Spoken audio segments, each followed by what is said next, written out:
બોટાદ જિલ્લાના બરવાડા શહેરના નાવડા રોડ પર દિવાની અને ફોજદારી કોર્ટ સામેના સરકારી પડતર સર્વે નંબર 545ના 48 જેટલા એકમો પર અનધિકૃત દુકાનો હતી, જે દુકાનોને સિટી સર્વે અધિકારી દ્વારા અગાઉ અનેક વખત નોટિસો પાઠવી જાણ કરાઈ હતી। ત્યારબાદ મામલતદાર દ્વારા 202 એવિક્શન મુજબ પણ નોટિસો પાઠવ્યા બાદ આજે તારીખ 23 જાન્યુઆરી 2023ના રોજ બરવાડા મામલતદાર ઇન્ચાર્જ પ્રાંત અધિકારી CR પ્રજાપતિની આગેવાનીમાં વહીવટી તંત્રના અધિકારીઓ, PGVCLના કર્મચારીઓ સહિતના અધિકારીઓની ઉપસ્થિતિમાં ચુસ્ત પોલીસ બંદોબસ્ત વચ્ચે 2 JCB મશીન મારફતે દબાણો દૂર કરવાની કામગીરી હાથ ધરાઈ હતી। મોટાભાગના દબાણકર્તાઓ દ્વારા જાતે જ પોતાનો સરસામાન અને કાટમાળ જાતે જ હટાવી લીધો હતો, તો પાકા બાંધકામને JCB મારફતે તોડી પાડવામાં આવ્યા હતા। દબાણ હટાવવાની કામગીરીને લઈને મોટી સંખ્યામાં લોકોના ટોળા ઉમટી પડ્યા હતા। સૌપ્રથમ વખત મોટા પ્રમાણમાં દબાણ હટાવવાની કામગીરી થતાં અન્ય દબાણકર્તાઓમાં પણ ફફડાટ જોવા મળ્યો હતો।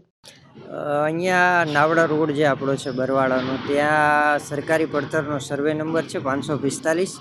એમાં 48 જેટલા એકમો જે છે એના અનધિકૃતતા વિશેની કાર્યવાહી સિટી સર્વે સુપ્રિન્ટેન્ડન્ટ શ્રીએ કરેલી હતી। એના બેઝ ઉપર જે છે એ તાલુકા મામલતદાર તરીકે અમે 202 એવિક્શન માટે જે છે નોટિસ આપી હતી, અને એ પછી અહીંયા સૂચના આપ્યા પછી આ દુકાનો જે છે દૂર કરવાનું કામ આજે આપણે શરૂ કરેલું છે। JDC ન્યૂઝ સાથે ચિંતન વાગડિયા, બરવાડા।